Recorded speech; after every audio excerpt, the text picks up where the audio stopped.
आज का हमारा वीडियो विशेष होने वाला है उन लोगों के लिए जो खेतीबाड़ी नहीं करते पर खेतीबाड़ी, बागवानी और गार्डनिंग में रुचि रखते हैं और कुछ नया सीखना चाहते हैं। और आज हम आपको बताएंगे कि किस प्रकार से आप अपने टेरेस पर गमलों में सब्जियां उगाकर अच्छी क्वालिटी की ऑर्गेनिक सब्जियों का उत्पादन करके उनका उपभोग कर सकते हैं। किसान साथियों, वैसे तो आपके अपने यूट्यूब चैनल खेती तकनीक के माध्यम से हम आपको खेतीबाड़ी एवं पशुपालन से संबंधित विभिन्न प्रकार की नवाचारी तकनीकों, नवाचारों एवं योजनाओं के बारे में जानकारी देते रहते हैं।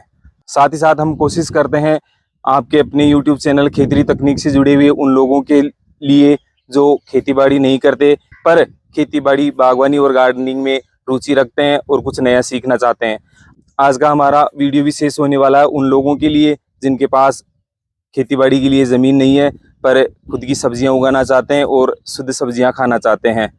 नमस्कार, मैं आपका किसान साथी मदन शर्मा और आप देख रहे हैं आपका अपना यूट्यूब चैनल खेती तकनीक। और आज विशेषतः उन लोगों के लिए चर्चा करेंगे जिनके पास खेतीबाड़ी के लिए ज़मीन नहीं है पर फिर भी वो लोग अपनी उगाई हुई सब्जियां खाना चाहते हैं। जी हाँ, जो लोग अपनी टेरेस पर सब्जियां उगाना चाहते हैं, गार्डनिंग करना चाहते हैं, उन लोगों के लिए आज का वीडियो विशेष होने वाला है। आज हम आपको बताएंगे कि किस प्रकार से आप अपने टेरेस पर गमलों में सब्जियां उगाकर अच्छी क्वालिटी की ऑर्गेनिक सब्जियों का उत्पादन करके उनका उपभोग कर सकते हैं। आज हम आपको बताएंगे बेल वाली 3 ऐसी सब्जियों के बारे में जिनको आप टेरेस पर गमलों में लगाकर इतना उत्पादन ले सकते हैं कि आप खाते खाते ये कहेंगे कि बस भाई खूब हो गया। और आखिरी वाली जो बेल की सब्जी है उसका उत्पादन देखकर तो आप कहेंगे कि वाह क्या बात है।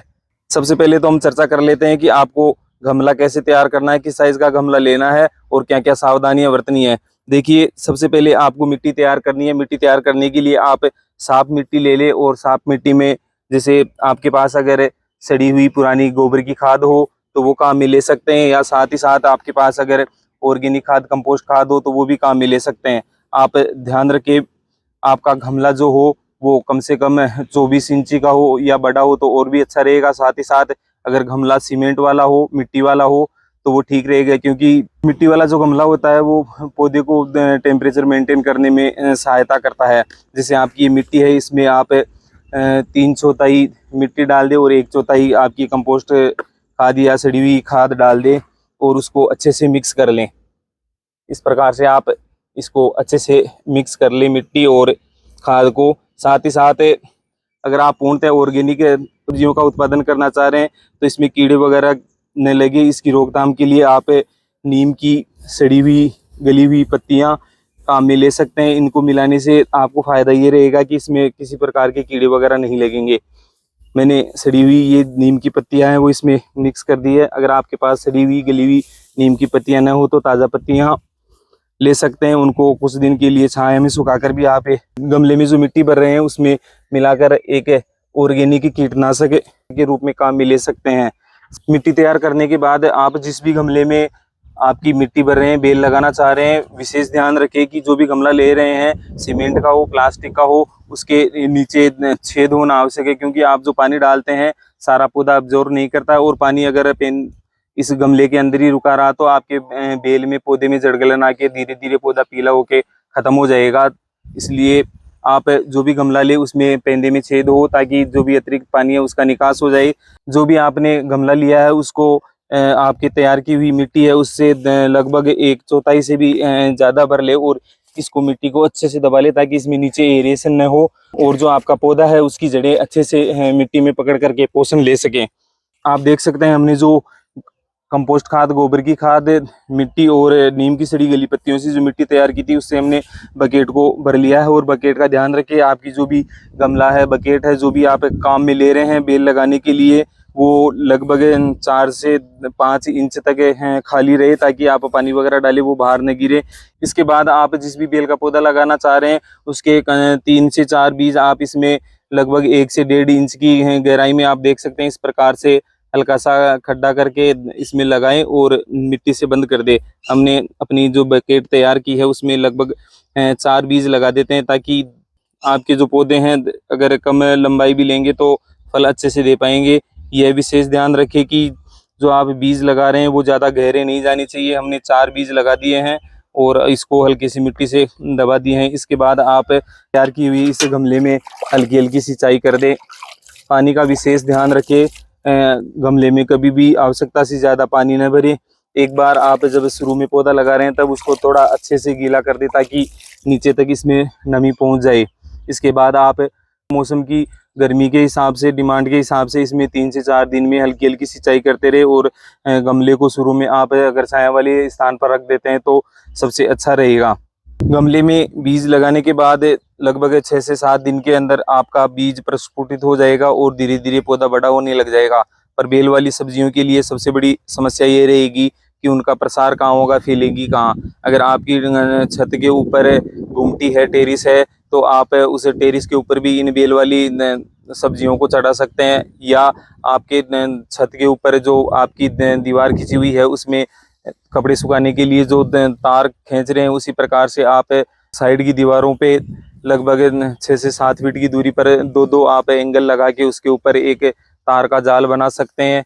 या बाजार में जो बाउंड्री करने के लिए जाली आती है उसको भी आप उन दोनों तरफ खड़ी की हुई एंगलों के ऊपर लगाकर एक नेट बना सकते हैं और उस नेट के ऊपर आपकी बेल वाली सब्जियों को चढ़ा सकते हैं। इससे आपका जो टेरिस है वो हरा भरा तो दिखेगा ही दिखेगा, साथ ही साथ आप टेरिस पर ऑर्गेनिक सब्जियों के उत्पादन का भी मजा ले पाएंगे। आपने जो गमला तैयार कर लिया है उससे निकलने वाली बेल को उस जाल के ऊपर चढ़ाने के लिए आप किसी भी प्रकार का लकड़ी का डंडा या छड़ी जिसे अपन कहते हैं, जिसमें कि ऐसी शाखाएं हों, उसको बीचों बीच आप इस तरीके से लगा के उसको आपकी जो तार है या जो आपने जो पास नट लगा के एंगल खींचे हैं दीवार के पास में, उसके पास में लगा दे ताकि ये जो पौधे निकलेंगे वो धीरे धीरे इसके सहारे आपकी जाल तक पहुंच जाएंगे और फिर आपको ज़्यादा समस्या का सामना नहीं करना पड़ेगा।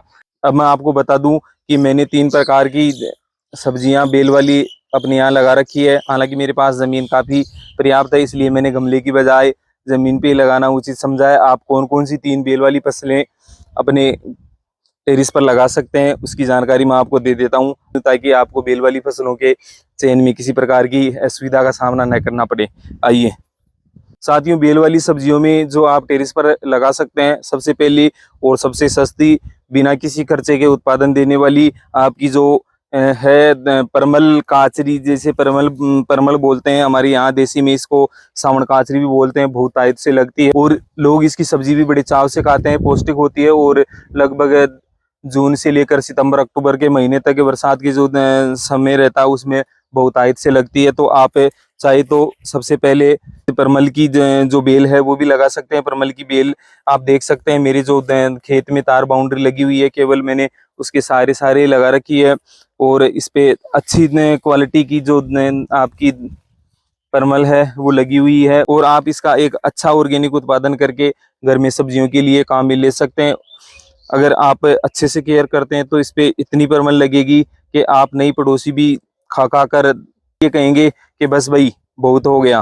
परमल के लिए आपको किसी प्रकार के बीज वगैरह की आवश्यकता नहीं होगी। आप कहीं भी अपने आस पड़ोस में, गांव से कहीं से भी इसकी बेल लाकर गमले में लगा सकते हैं। आप देख सकते हैं मेरे यहाँ जो परमल है उसकी एक छोटी सी बेल लगाई थी, जिसकी इतनी बेल हो गई है कि आप अंदाजा भी नहीं लगा सकते। आप देखिए जैसे ये बेल लगी हुई है, हमें करना क्या है, इस बेल का एक छोटा सा टुकड़ा, बस इतना सा मात्र लेना है, या बड़ी बेल ले तो और भी कोई दिक्कत वाली बात नहीं है, और उसको गमले में लगा देना है और उसी प्रकार से सिंचाई करनी है। आपकी 10 से 15 दिन के भीतर बेल स्टार्ट हो जाएगी और 20 से 25 दिन के बीच आप परमल की सब्जी बनाने के लिए तैयार हो जाएंगे। किसान साथी भी जिनके यहाँ तार बाउंड्री अच्छी है वो इसका व्यावसायिक उत्पादन भी कर सकते हैं। आप जून के महीने में इसकी बेल अपनी जो तार बाउंड्री है उसके आसपास लगा दे, एक दोहरा बना के, तो निश्चित तौर पर आप बिना किसी दवाई के खर्चे के हजारों रुपए की पैदावार 2 से 3 महीने में ले सकते हैं।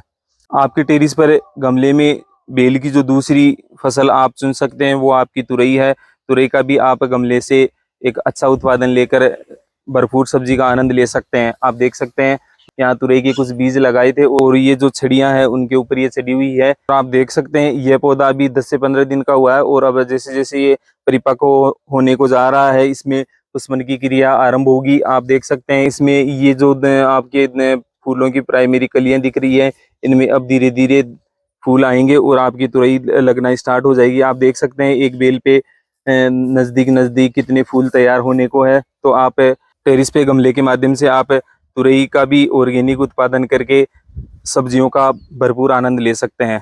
आपके टेरिस पर बेल वाली सब्जियों में जो सबसे मुख्य होने वाली है, जिसका आपको बम्पर उत्पादन मिलेगा, वो है आपकी लौकी। मैंने यहाँ अपने बाथरूम के पास में 3-4 पौधे लौकी के लगाए हुए हैं, जिसमें आप देख सकते हैं किस प्रकार का उत्पादन आ रहा है। केवल 15 दिन का पौधा हुआ है। आप ऊपर दिखाएं अपने साथियों को किस प्रकार से इसमें लौकी के फल आ रहे हैं। और जो आपकी बाथरूम की छत है उसके ऊपर भी काफ़ी लौकी लगी हुई है। इसलिए जो भी साथी अपने टेरिस पर बेल वाली सब्जियां लगाना चाह रहे हैं, उनके लिए सबसे अच्छा विकल्प लौकी भी हो सकता है। इसलिए अगर आप भी अपने टेरिस पर बेल वाली सब्जियां लगाकर उनका ऑर्गेनिक उत्पादन करके अच्छी और शुद्ध सब्जियां खाना चाह रहे हैं और इसके बारे में और अधिक जानकारी लेना चाह रहे हैं, तो कमेंट बॉक्स के माध्यम से आप हमें लिख सकते हैं। साथ ही साथ अगर किसी भी प्रकार की क्यूरीज है तो डिस्क्रिप्शन बॉक्स में दिए हुए हमारी कॉन्टैक्ट नंबर पे भी आप संपर्क कर सकते हैं।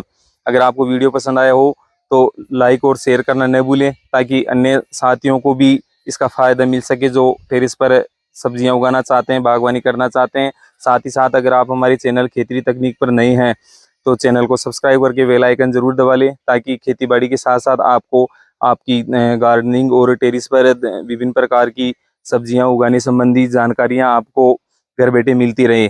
आज के लिए बस इतना ही। फिर लेकर आएंगे आपकी गार्डनिंग, खेती बाड़ी एवं पशुपालन से संबंधित कुछ नई जानकारी, जो आपके ज्ञान को बढ़ाने के साथ साथ इसके उत्पादन एवं देखरेख के संबंध में भी पूरी जानकारी प्रदान करेगी। तब तक के लिए राम राम साहब।